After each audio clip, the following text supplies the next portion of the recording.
Bonjour, nous allons vous parler du sommeil paradoxal. Saviez-vous que nous passons un tiers de notre vie à dormir? Le sommeil est une partie très importante de notre vie. Il est coupé en plusieurs cycles d'une heure et demie. Chaque cycle est composé de 5 phases.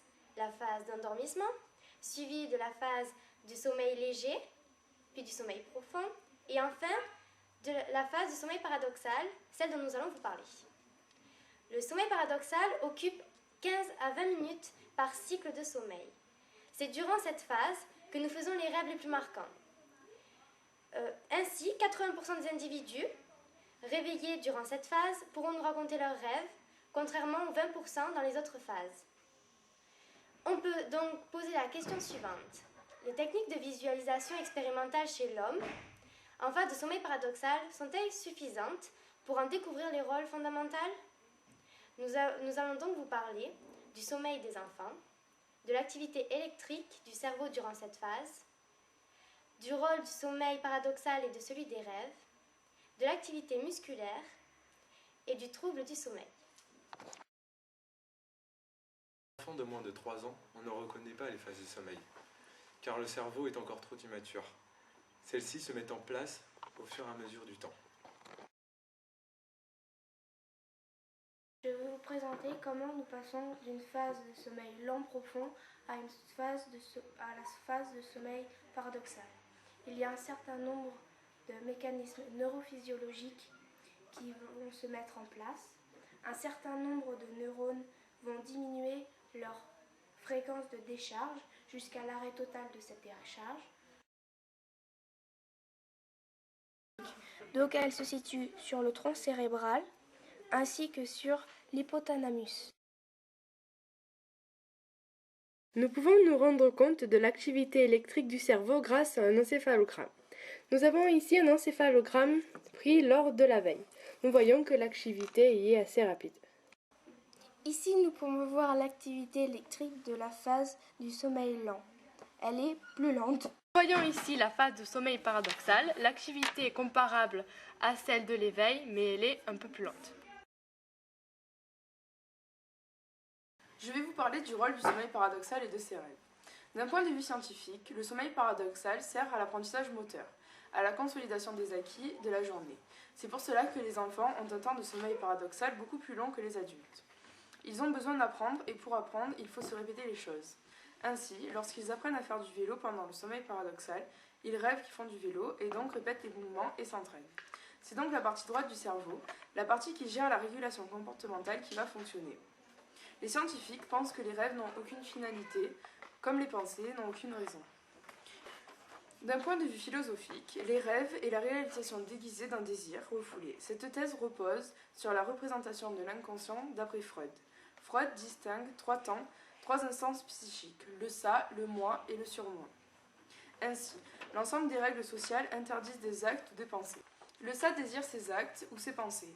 Le moi est là pour les réaliser, mais le surmoi l'en empêche. Il envoie ses désirs dans notre inconscient, car ce sont des désirs inavouables que nous ne devons pas en prendre conscience. Ainsi, le surmoi censure. La pensée du rêve n'est pas la nôtre. Nous en sommes l'auteur involontaire. C'est notre inconscient qui s'exprime, tous les désirs refoulés par le surmoi. Ils peuvent s'avérer que ces rêves soient trop dangereux pour l'individu. Le surmoi va alors faire que l'individu se réveille, c'est les cauchemars. Nous pouvons nous poser des questions. Comment est-ce que la conception psychanalytique au sujet des rêves remet-elle en cause la liberté du sujet? Car nous ne choisissons pas ce que nous voyons dans nos rêves.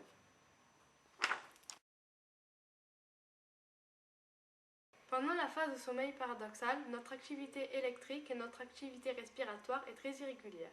C'est d'ailleurs dans cette phase qu'ont lieu les infarctus. Ici en vert, l'activité respiratoire et sur la petite ligne en noir, l'activité cardiaque. Nos muscles posturaux sont paralysés et nous n'avons plus aucun réflexe.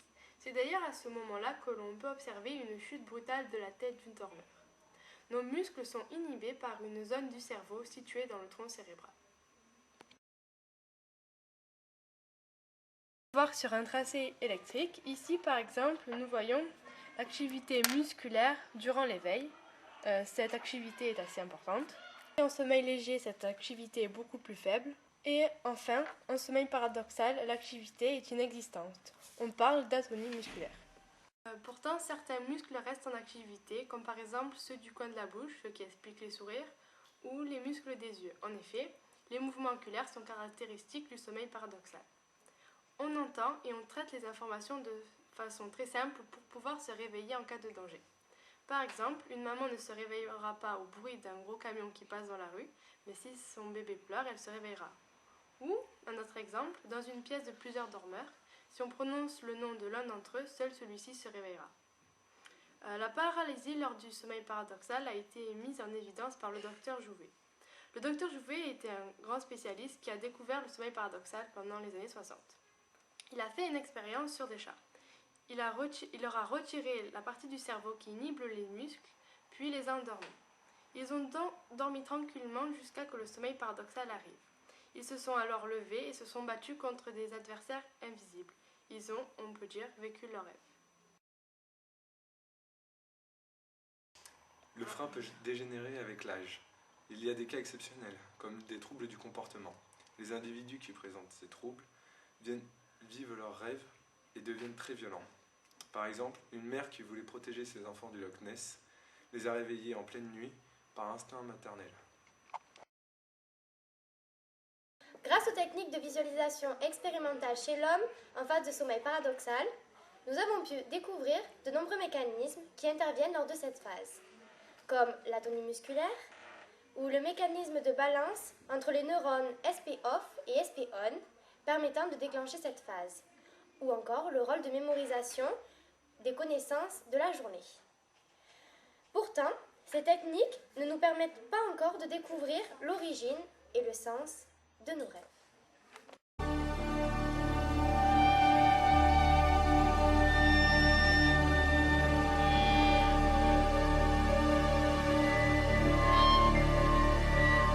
I'm dreaming.